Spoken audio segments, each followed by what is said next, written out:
2024, I can officially say branding is dead. I think we've put together some great ideas for your brand. I understand you want people to like you more and think you're cool. Is that right? Yeah. All right, well, let's see how this brand works for you. We got Kyle, rugged, vegan, compassionate victim. I don't think that's really me. Well, that's fine, because there's a lot of different brands people are attracted to. How about this one? What's going on, everyone? Welcome back to another video on this channel. And as you've seen in the subject and you've been curious to click, I've come to see that the idea of branding yourself, of marketing, is completely changed and shifted. And I would argue that branding is dead. Now, before you get all up in arms and just take some quote that I said and blast it all over the internet, not that you would, because there's only so many of us here, but I've been doing this for a long time. I actually, ironically, went to school for marketing many, many years ago, but my efforts were focused on a band. I was in a band for 10 years. I did Brothers Green for 7 years. I started doing the barefoot thing for a while. I've been involved in many different brands, and I've been involved in a lot of viral success and businesses and different things that have done really well in different mediums and platforms. And we're at this time right now where things are changing so rapidly, whether it's because of social media, algorithms, AI, or what have you, and people are very confused. Now, I see a lot of people selling courses of how to market yourself, how to brand yourself, and I'm not saying there's anything inherently wrong with trying to get your brand image and figure things out, but I'm just here to express that there's this whole new way of being that's coming through, and I actually think it's amazing. And I think you can start to realize that the brand that we've come to think we need is an old concept. It's archaic and it's dying very, very quickly. And very soon we're going to look back and realize that it's kind of irrelevant to try to have our perfect squeaky brand image. Now, 4 years ago, I made a video called I'm Destroying My Brand. It's on my YouTube channel. I'm sure you can find it. And I just talked about why I was just fed up with trying to brand myself and trying to be stuck in some box. I was at a time in my life where I was just breaking down all the boxes, slashing through things, destroying these false ideas and these barriers. And I just didn't want to feel boxed in by some idea of who I had to be. So, I mean, there's a lot of different ideas of what a brand might be to somebody. But when I speak of brand, I'm talking about, if you were to workshop and somebody's like, okay, cool, you want to have this brand. Let's think about your image. Let's think about your style. Let's think about your message. Let's make sure your coloring is congruent and your marketing and everything kind of fits into some box. Now, that probably works for a lot of people. And honestly, it's probably still going to work for the majority of people. But if you're on this channel, you're not the majority of people. You see through all the crap, you see through all the lies, all the phoniness, all the fakeness, all the fear. And you're like, how can I still live in this world? How can I share what I'm passionate about and do what I love? And make a living or whatever it might be. How can I do that without having to feel like I'm stuck in a box?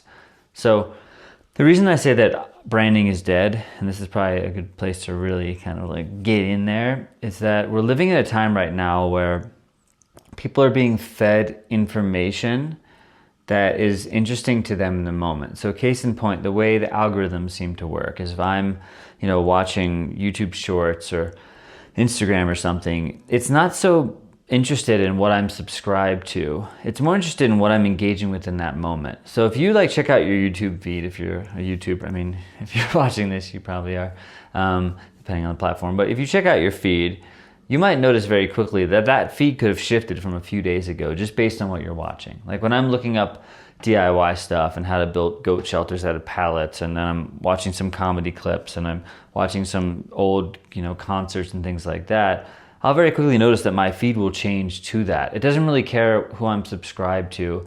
It cares more about what I'm engaging with in that moment. So the reason I say this is because if you think you need to have some brand identity and hold on to that, well, it's very easy to get stuck in this ever-changing landscape. But I'm not here to give you the normal, of course, marketing, whatever crap that's out there. I'm explaining this in a way that will start to make more and more sense based on probably the things that you're going through in your life. So like I said, we're living in a time right now where things are always changing. And if you're waking up, I'm not talking about wokeness. Being awake and being woke are two completely different realities. But if you're someone that's waking up to the truth of how things are, and you're breaking out of the matrix and these false barriers and fears and all the things that are that kind of were plagued by us, and we're slashing through them, and we're ridding ourselves of them so that we can live in a place of truth, live in a place of authenticity, or whatever you want to call it. If you're in that state and you're trying to figure out a way to live, well, it's actually a perfect time, because we don't need to be held to these specific ideas. We don't need to have some sort of clear, squeaky brand image to get people to be interested in what we're doing, whether it's something that we're selling or something we're passionate about or whatever. We can actually just be our truest self in that moment. I make a lot of content, and for me, when I make a video and I press record, at this point in my life, things maybe were more planned out to some regard back in the day, but now I press record, I start talking, and then I put the video out. I don't do all kinds of fancy editing and stuff. That's not my forte. I just want to speak from the heart. So the reason this benefits someone like me, and I'm guessing someone like you, is that instead of having to try to figure out this image and keep yourself stuck in this brand image forever, because things are always changing right now, you can just be whoever you feel like being in that moment and express it. The reason I can make so much content is because I'm not holding on to, oh, this is who I am, this is how I need to come off. If I say this, it's aligned with my brand. If I say this, it's not aligned. Don't say this, and get into that whole dance of stuff. We don't have to deal with that anymore, because it does not matter. So instead of feeling stuck in this box, which the issue with getting stuck in a box, for one thing, some people can do it, but for people like us that are always changing and growing and evolving and expanding, nobody in that place wants to be stuck in a box. I know for me, I start to rebel and I start to want to burn the house down. But the beauty of that is that I'm not having to hold myself to some kind of image, because that image doesn't actually matter. And when you start crafting an image and you feel held to it, well, it's one thing to say, oh, I'm not happy with who I am, or I want to change my identity and da-da-da. But if it's tied to your monetary value, if it's tied to your work and your income, it gets very challenging, because there's a lot of fear around, well, what if I change it completely? So rather than try to hold on to any one thing, I say the brand is dead. Let it be dead, and allow yourself to flow in this ever-eternal flowing magical goopness that is life, and share what's inspiring to you. So I've had a lot of success virally online, in the music world, the barefoot world, and the cooking world. And what I've seen over time is that every time I made those videos, I wasn't thinking, oh, this is gonna be the one. This is it, I've got the formula. No, I was doing something I was inspired by. I was not planning on being like the barefoot freaking human on TikTok and getting tens of millions of views. It happened because I was just kind of following the flow, and I was getting really into being barefoot at the time, and I was training to run a barefoot marathon in the mountains in Colorado. And I was just documenting my experience and talking about, hey, I've got caveman feet, and I train my feet, and they're this and they're that. And then something about that just clicked with people. It just hit the right moment. Same thing many years ago when I was doing Brothers Green. Early on, we were doing YouTube. We were just kind of doing whatever, throwing crap at a wall, basically, and just kind of seeing what stuck. And I remember doing this video called How to Live on $3 a Day. Still to this day, that video, people reference it as, oh, that video changed my life. It taught me how to cook really cheaply. And in college, I was really struggling. I saw your video and I realized I could do it. That video, we had nice, decent equipment at the time that we were making stuff with and being a little more, formulaic in some ways. But when I filmed that video, I was like, you know what, I'm just gonna do something really relaxed. I have my iPhone, I have a little camcorder. Let me just film myself throughout the day, seeing if I can cook on a really tight budget of $3 a day. And the video got millions and millions of views, and people were reaching out for interviews, and it kind of just took our channel to the next level. So the reason I bring these things up is because if you're someone who feels like they just can't box themselves in, they can't fill out some checklist and say, okay, well, these are my colors and this is my voice and this is the only things I talk about, it's okay, because the brand is irrelevant. The way people are consuming information right now is by being fed things in the algorithm. I notice this if I'm like swiping through something and I'm watching like YouTube shorts or reels. If I don't want to see something and it comes up, I have to quickly swipe away. It's like, I'm like trying to train the algorithm, like, hey, don't show me that, don't show me that. If I start to engage with something and then realize, damn it, I didn't want to engage with that, I'm like, oh, son of a, And I know it sounds silly, but we're living in this world where we're being fed things based on what we're engaging with. So this is why I think the brand doesn't matter, is because if you're inspired to share something and it comes out and people are interested and they're watching it and they're engaged, they don't care if it's different than what they've seen. Now, the other piece of this, I think the older generation, and even, I'm almost 40 years old, I'll be 40 in a year. we still value like people that we grew up on. You know, like I have my like favorite musicians that inspired me, and you know, martial artists and different people in my life that have been inspiring, that I've kind of, oh, they put out a new album, let me check that out because I'm listening for so long. Oh, there's a movie star that I love their stuff, a director that I love. You know, Paul Thomas Anderson comes out with something, I'm probably gonna watch it or at least be interested in seeing what it's about because I love his work.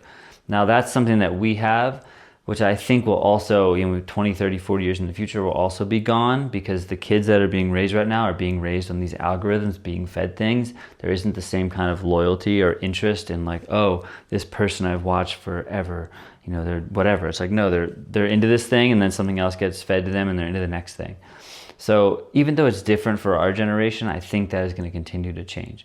So you can focus more on what inspires you, what drives you in that moment, and just share it, knowing that people are, you know, being fed. It's like on TikTok, the way the algorithm supposedly works is, you know, you put out a video, and this is like the initial appeal of something like TikTok, which, you know, I could go on and on about TikTok, and there's a reason I'm not on it anymore. But, you know, you put something out and they show it to a few people, and if people engage with it and like it, then they show it to a few more people, and they kind of keep testing it and seeing how big it gets. And I would notice that with my viral videos. It was like, you know, you'd have a little bump and then another, and we just keep bumping until eventually people were like on to the next thing. So the nice thing about that in some way is that I'm not having to like just slowly build up this loyal audience. However, there is one more piece to this thing. Now, I don't think branding is important anymore. I don't think you need to think about it as like, let me do this course and this is what works, because what worked yesterday is no longer going to work tomorrow. Things are constantly changing and evolving. However, I find, this is just a bit of an aside to the video, where I enjoy sharing, and if I have created some kind of brand, I'm not even totally aware of it, I'm just trying to be myself, whatever that is, and being, you know, authentic in that moment. And in doing so, creating this community of people that actually does stick, you know, and that's where the local thing comes in. You know, we might have people that watch us and that enjoy us and are really loyal and commenting, and that's great. And also there's like these local movements that I've been more tapped into, like how can I grow a community and pulse things out locally where I live right now. So rather than focus on, okay, what's my brand and how do I convince people of this and that, I can just focus on being myself and what I'm inspired by, and trust that that will connect to the people that need to hear it. There's lots of tricks out there. You can go on ChatGPT and type in, hey, make me a master at this thing, and you can convince people of stuff. And you see people doing YouTube videos, you can tell it was scripted by, you know, ChatGPT, which I'm not saying there's anything wrong with that or against that, but you can see somebody's like, hey, I want to sound like an expert in this, and then they put out a script, and then they're really good at editing, and they can convince you of something.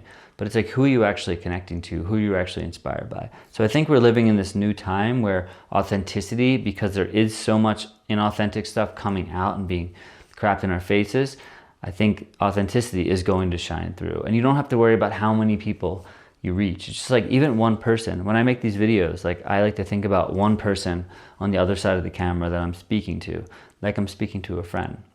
All the videos or all the books that I write, you know, conversations with your best friend, dancing with your best friend, cooking with your best friend, fermenting with your best friend, which most of them are free via the link below. I want to make it feel like that, where it's conversational. And that's my intention here too. Even though it's technically one way, I'm thinking about talking to somebody and inspiring them. I'm not wondering or worried if my message is clear and if a bajillion people are going to reach it and share it and all that stuff. It's like, if something's meant to go viral, it will. And honestly, like, going viral isn't all that it's cracked up to be. It can be helpful if you know what you're doing and you have a foundation, but can also really mess with people. So I like to focus more on the human and recognize that even if just one person, such as yourself, took the time to watch this video, well, that's freaking awesome. So it's 2024, the brand is dead. Here we go.